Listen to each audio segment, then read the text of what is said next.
Gadis polos ini bernama Gemma. Ia dibesarkan di panti asuhan karena orang tuanya meninggalkannya saat ia masih kecil. Di saat ia sudah memantapkan pilihan untuk menjadi biarawati, kejutan pun datang dan membuatnya harus beralih haluan.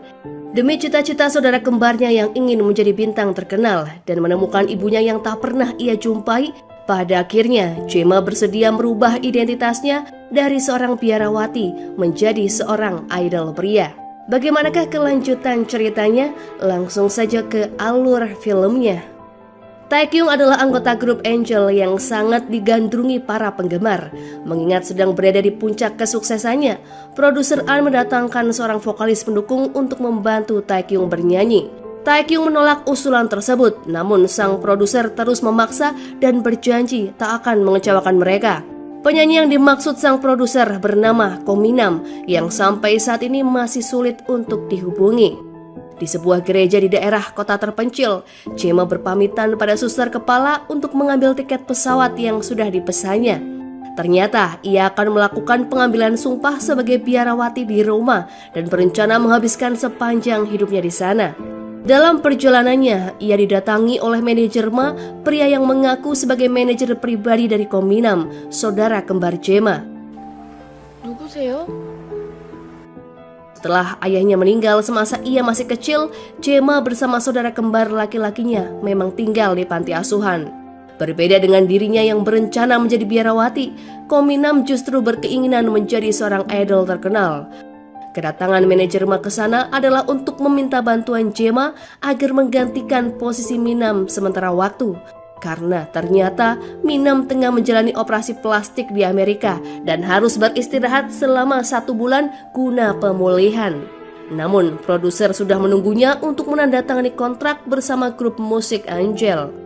Gemma dengan tegas menolak, namun kemudian sang manajer mengingatkan Gemma tentang tujuan Minam menjadi seorang idol yang tak lain agar bisa menemukan ibu kandung mereka. Mendengar alasan tersebut, pada akhirnya Gemma setuju untuk membantu manajer Ma. Didampingi manajer Ma, Gemma datang ke perusahaan dengan penampilan pria persis seperti saudara kembarnya. Setelah menandatangani kontrak, Taekyung membawa Gemma untuk menguji suaranya secara langsung. 네가 그렇게 대단해? Ia pun memerintahkan Gemma untuk bernyanyi dan mengancam akan merobek kontrak kerjasama yang baru saja dibuatnya itu jika ternyata suara Gemma tidak sesuai harapan. 못하겠어. Bukannya menyanyikan lagu band, Gemma justru bernyanyi lagu gereja. Suara Gemma pun berhasil membuat Taekyung terkesima. Mulai saat ini Gemma resmi bergabung dengan grup Angel. Di malam itu Gemma sedang gelisah seorang diri untuk menentukan pilihan. Manajer Ma sebenarnya memintanya untuk tinggal selama 1 bulan sebagai Minam demi cita-cita sang kakak. Namun Gemma sangat ingin menunaikan kewajibannya dengan pergi ke Roma. Setibanya Gemma di bandara, ia tak sengaja berpapasan dengan Taekyung yang baru saja pulang dari konser di luar negeri. Tanpa sengaja keduanya bertabrakan. Kejadian itu pun membuat tiket milik Gemma berada di tangan Taekyung, sementara iPod milik Taekyung berada di tangan Gemma. 죄송합니다. Khawatir wajahnya dikenali oleh Taekyung, Gemma segera berpaling menghindar dan berlari. Karena Taekyung memegang tiket miliknya, ia pun mengejar Gemma yang dikenalinya sebagai suster biarawati untuk mengembalikan tiket tersebut. Ia bahkan meminta bantuan kedua temannya untuk mengejar Gemma, namun Gemma selalu menghindar karena merasa takut.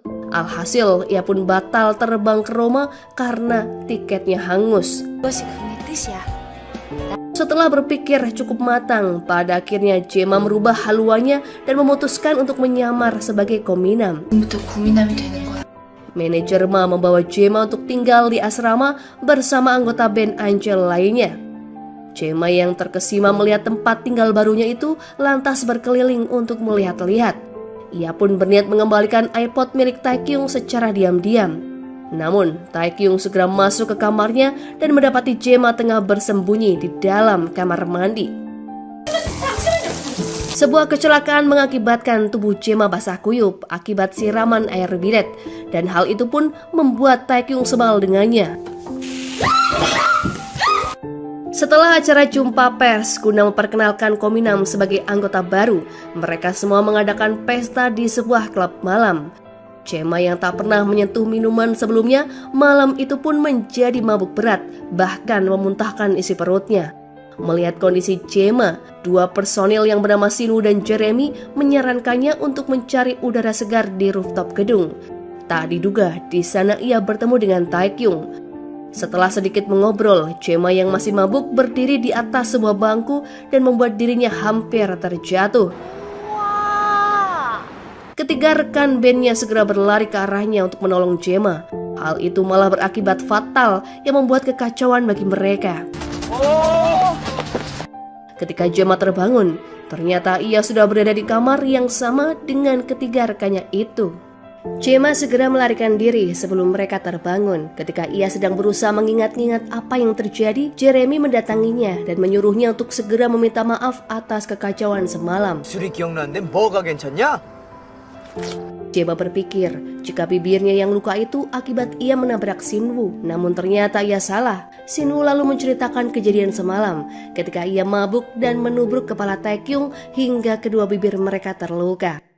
Bahkan Chema muntah tepat di wajah Taekyung. Hal itu pun membuat Chema sangat malu dan berniat menemui Taekyung untuk meminta maaf. Namun Taekyung yang masih dalam suasana hati buruk menolak permintaan maaf Chema dan menyuruhnya untuk keluar. Ia juga mengungkapkan kebenciannya pada Chema alias Minam sejak awal pertemuan mereka. 어딜 들어오는 거야? 나가!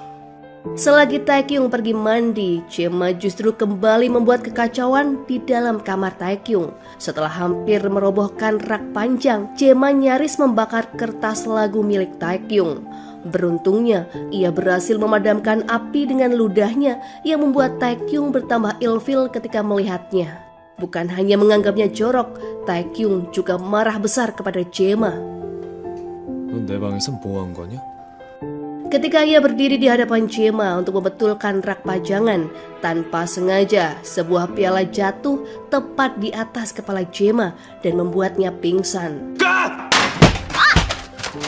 Manajer Ma dan produser An yang melihat kepala Chema berdarah menduga jika Taekyung sengaja memukulnya karena ketidaksukaannya.